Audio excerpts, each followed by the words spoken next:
Call to order the Common Council meeting Wednesday, November 3rd. Rise for the pledge. I pledge allegiance to the flag of the United States of America and to the republic for which it stands, one nation, under God, indivisible, with liberty and justice for all. We'll have the roll call. Councillor Olson. Here. Bridge. Here. Bender. Here. Mertzick. Here. McDonald. Hendry. Here. Finsland. Here. Herrick. Here. McKinsey. Here. Dalbeck. Here. Nowicki. Here. Sather. Here. And I have one commendation. I'll move down here.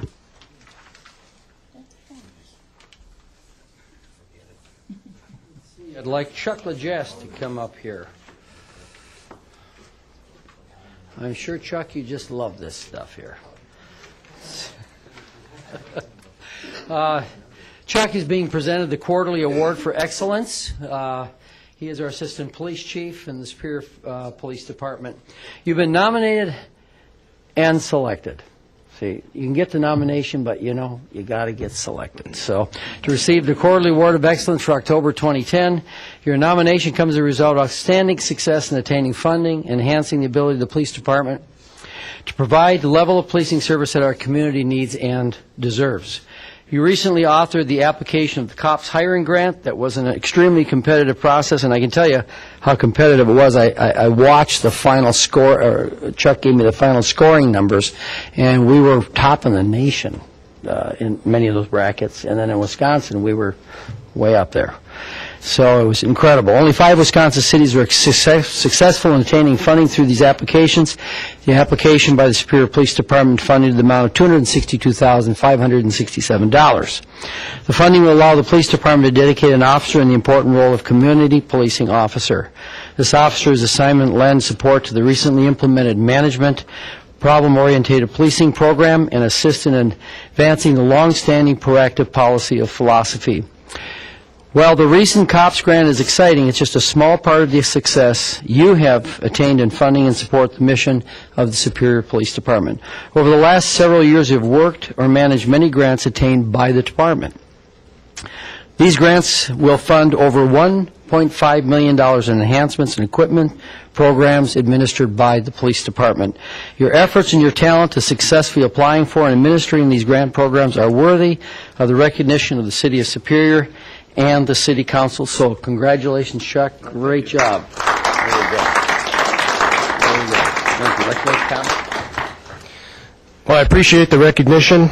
I guess recognize that in the tight budget times, setting up new programs and enhancing equipment is extremely expensive, and I'm happy to be able to work on the grants that allow us to do that cost effectively for our citizens. Thank you.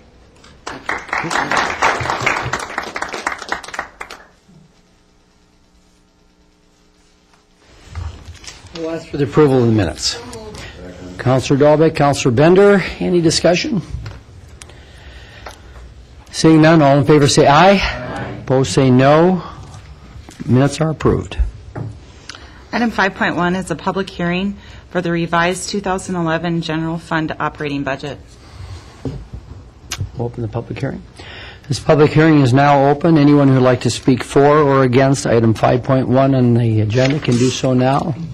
For a second time, anyone like to speak for or against item 5.1 can do so now.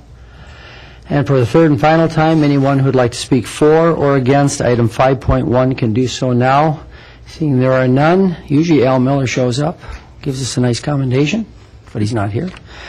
This public hearing is now closed.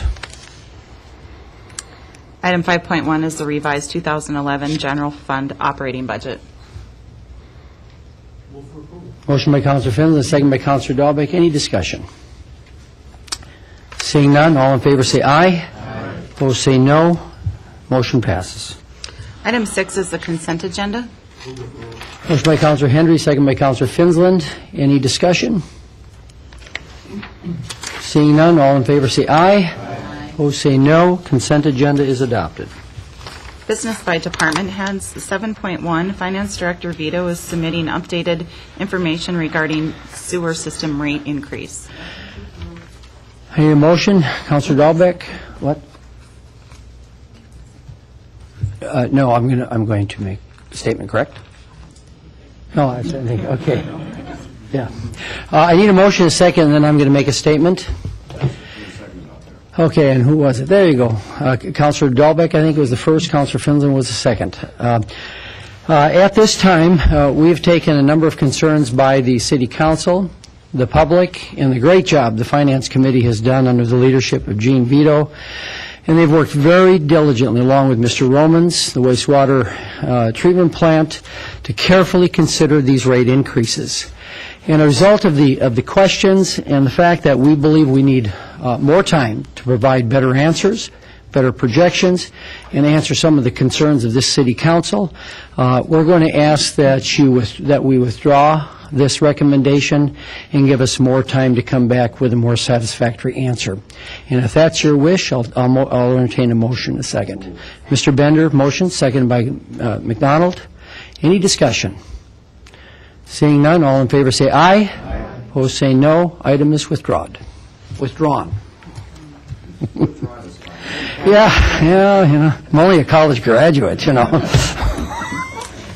Item 7.2, Assistant Public Works Director Getzman is recommending to award the bid to purchase one large articulated wheel loader for $173,700 from Nortrax Equipment of Ashland. Motion by Councilor Finland, second by Councilor Dahlbeck, and Mr. Olson.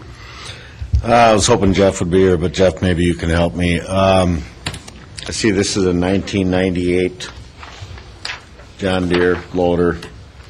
My concern is that we're spending $178,000 or $173,000 on a machine. Do we rebuild the motors on these things? Do we go through them? I guess with the amount of hours, do we have a policy that I know you can build they're semi-tractors out on the road with 1 million miles on them and or hours. Do we explore that before we just decide we need a new loader after 13 years? Yeah, absolutely. Yeah, oftentimes it's not unusual for a loader in our operation to have the engine rebuilt on it at least twice through its life with us. Pretty much everything is based on the number of hours it's operated and, of course, what type of physical condition it's in and what do you have to put into it versus what are you going to get out of it after you put that into it.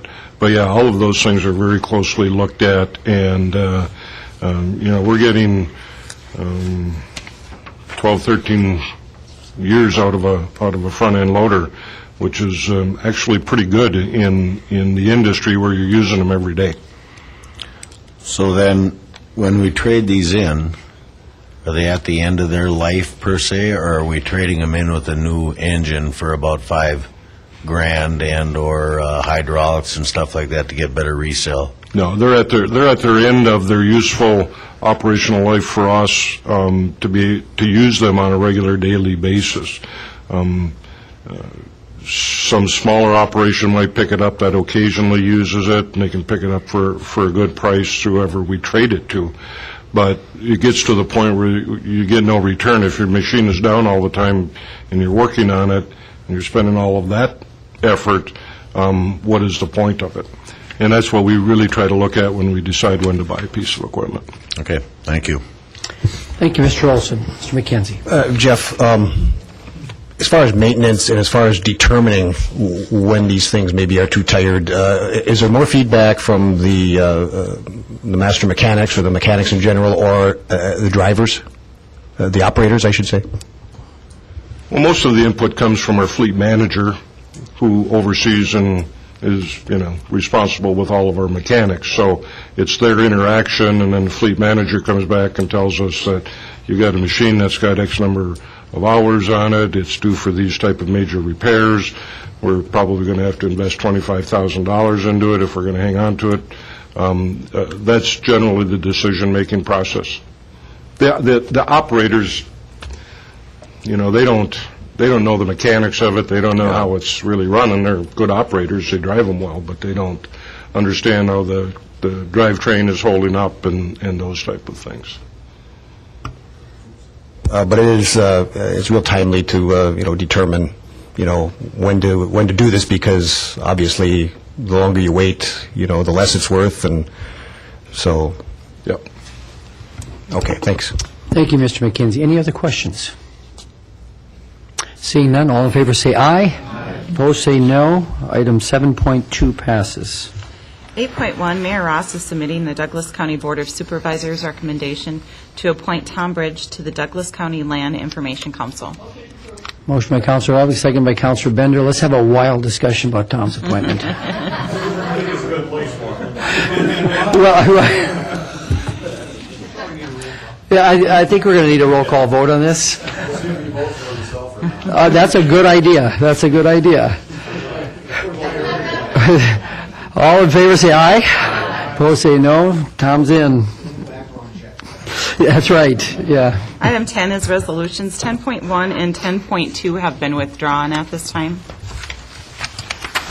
Item 10.3 is a resolution introduced by Police Chief Peters asking the City of Superior City Council to support the memorandum of understanding between Wood County Sheriff Department, the Northern Wisconsin Cyber Work Group, and the Superior Police Department. Motion by Mr. Bridge, second by Counselor Finzland. Any discussion? Mr. Mertz. Actually, can you explain this a bit, Assistant Chief? It sounds like a good thing, but I think the public should hear a little bit about this, if you don't mind. Thanks.